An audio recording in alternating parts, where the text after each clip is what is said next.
My name is Nick Berry. Today I'd like to talk about something I'm very passionate about, the American dream. The reason I don't have a PowerPoint is because instead of illustrating it with pictures and words, I'd rather have you guys illustrate it with your minds and be able to think about it in your own way, because that is the main point to my presentation. One of the things that I used to learn about the American dream was from The Great Gatsby. It's a novel that I learned about in high school and grew to love it instantly, and I still love it to this day. And I've also done many essays on it, on top of it, after reading the book, just because I wanted to have my knowledge grow on it. So I'll be focusing in on three major topics: the idea of the American dream, the purpose of it, and how I can illustrate it to you guys so that maybe you can use it in your lives. So my first topic is, what is the American dream? Now, the American dream has taken on many different definitions over the generations. Now, the textbook definition is a life of personal happiness and material comfort as traditionally sought by individuals in the U.S., and that was back in 1930. Now, to many, that can still be defined as true, but I view it in a slightly different way. And before I define the way I view the dream, I'd like to illustrate it first by providing an example from the novel The Great Gatsby.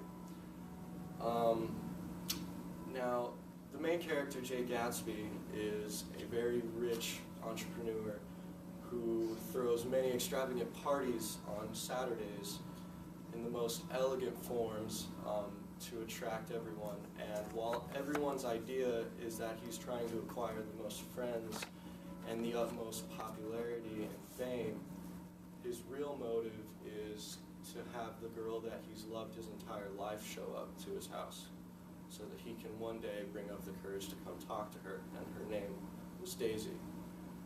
Now, she did live in the same town. She was married to another man, though. So when it did happen that they ended up meeting and talking, they did grow fond for each other, but it was very hard because Daisy knew in the back of her head that she would never leave her husband, because it was really the fame and the money that she was focused on rather than the love behind it, even though she did love Gatsby. And while that was hard for him, it didn't have to hurt him forever, because his dream was unfortunately cut short by another man whose name was George. He ended up killing Gatsby because he thought that he was in love with his wife. So his dream was cut short, unfortunately. But it kind of leads me into my definition of the American dream. And how I define the dream is, I define it as something that you define it as. It is the idea or vision that you hold true to your heart and that you define for yourself, not something that society or a dictionary can define for you. And I find that very important because I've seen, there's many admirable figures that have demonstrated this, such as Martin Luther King for equality, Bob Marley for peace, or even Abraham Lincoln for slavery.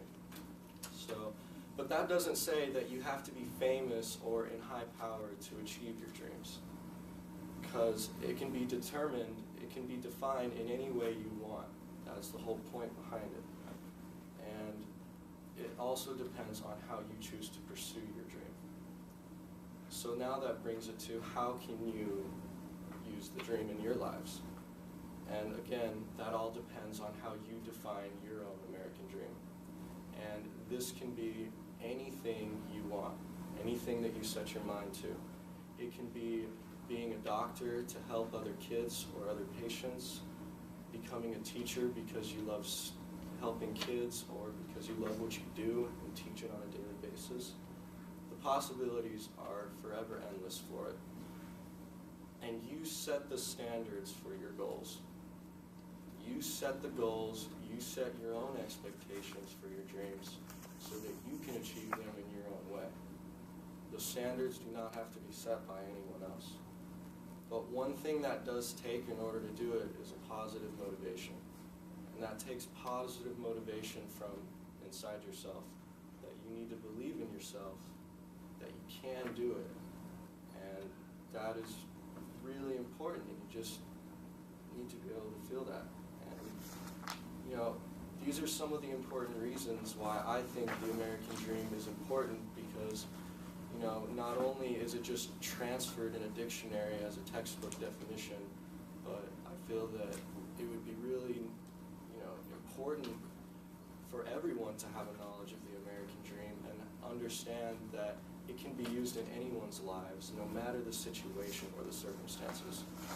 And a final thought to help you remember that is that it's your choice.